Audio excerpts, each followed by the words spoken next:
இயேசு உங்களை நேசிக்கிறார். இந்த நாள் வேதாகம தியானத்திற்கு உங்களை அன்புடன் அழைக்கிறேன். தேவரீர் என் விளக்கை ஏற்றுவீர், என் தேவனாகிய கர்த்தர் என் இருளை வெளிச்சமாக்குவார். 18ஆம் சங்கீதம் 28ஆம் வசனம். மும்பையின் அருகே ஒரு தீவு உண்டு. அந்த தீவில் பகலில் எல்லா மரங்களும் செடிகளும் பூத்து குலுங்கும் போது ஒரு படர்ந்த புதர் போன்ற செடியில் மட்டும் சூரிய வெளிச்சம் பட்டவுடன் அதில் உள்ள எல்லா பூக்களும் வாடி கொட்டிவிடும். அது துக்க செடி என்று அழைக்கப்படுகிறது.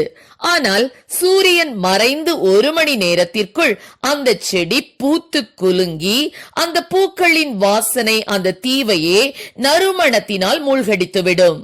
ஆம், எனக்கு அருமையானவர்களே, துன்பம் என்பது நம் ஒவ்வொருவரின் வாழ்விலும் அத்துன்பத்திற்கு பின் மனத்தை, வெற்றியை, சரியான பாதையை, ஒரு நன்மையை கொடுப்பதாகவே இருக்கும். அநேகர் சொல்லுவார்கள், இந்த கஷ்டம் எனக்கு வராமல் இருந்திருந்தால் நானும் ஒரு சாதாரண மனிதனாகவே இருந்திருப்பேன். அந்த கஷ்டத்திற்கு பின் தான் நான் அந்த அவமானங்களின் நிமித்தம் அதற்கு பின் நான் மேற்கொண்ட முயற்சி தான் என்னை உயர்ந்த நிலைக்கு கொண்டு வந்தது என்பார்கள். நம் வாழ்வில் எல்லாம் சரியாக இனிமையாக போய்கொண்டிருக்கும் போது நமது வாசனையும் மிகவும் சாதாரணமாகத்தான் இருக்கும். ஆனால் நம் வாழ்வு இருளாக மாறும்போது அல்லது துக்கங்கள், துன்பங்கள் வரும்போதுதான் நாம் யார் என்பது அப்போதுதான் விளங்கும். எனவே வாழ்வில் துன்பங்கள், துயரங்கள் வரும்போது சோர்ந்து போகக்கூடாது. ஆபத்து காலத்தில் நீ சோர்ந்து போவாயானால் உன் பலன் குறுகினது என்று நீதிமொழிகளில் வாசிக்கிறோம்.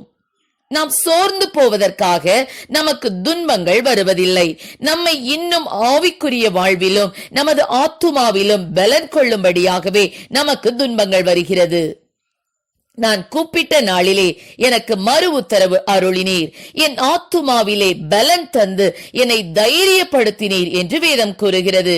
நம் தேவன் நம்முடைய ஆத்துமாவிலே பலன் தந்து நம்மை தைரியப்படுத்துகிற தேவனாயிருக்கிறார்.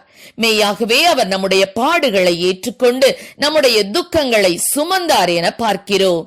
இயேசு கிறிஸ்து நமது துக்கங்களை சிலுவையில் சுமந்து தீர்த்து விட்டபடியால் நாம் அவைகளை சுமக்க தேவையில்லை. நமது வாழ்வு இருளாக இருந்தாலும் நம் இயேசு அதை ஒளியாக மாற்றுவார். அந்த நம்பிக்கை நம் இருதயத்தில் இருக்கும்போது எந்த இருளும் நம்மை சேதப்படுத்துவதில்லை. நீதியின் சூரியனாம் இயேசு கிறிஸ்து நம் வாழ்வில் பிரகாசிக்கும் போது அந்த துக்க செடி வாடினது போல நாம் வாடி போகாமல், வெளிச்சம் இருந்தாலும் சரி இல்லாவிட்டாலும் சரி நம் வாழ்வில் இனிமை பூத்து கொள்ளுங்கும். அப்பொழுது நாம் மற்றவர்களையும் மகிழ்விக்கிறவர்களாக இருப்போம். நமது துக்கங்களை, துன்பங்களை சுமந்த தேவன் நமக்கு இருக்கும் போது நாம் தடுமாற வேண்டுவதில்லை. எதிர்காலத்தை குறித்து கலங்க வேண்டியதில்லை. என்னை பலப்படுத்துகிற கிறிஸ்துவினாலே எல்லாவற்றையும் செய்ய எனக்கு பலனுண்டு என்ற தைரியத்தோடு நாம் துன்பங்களை தாண்டி செல்ல முடியும்.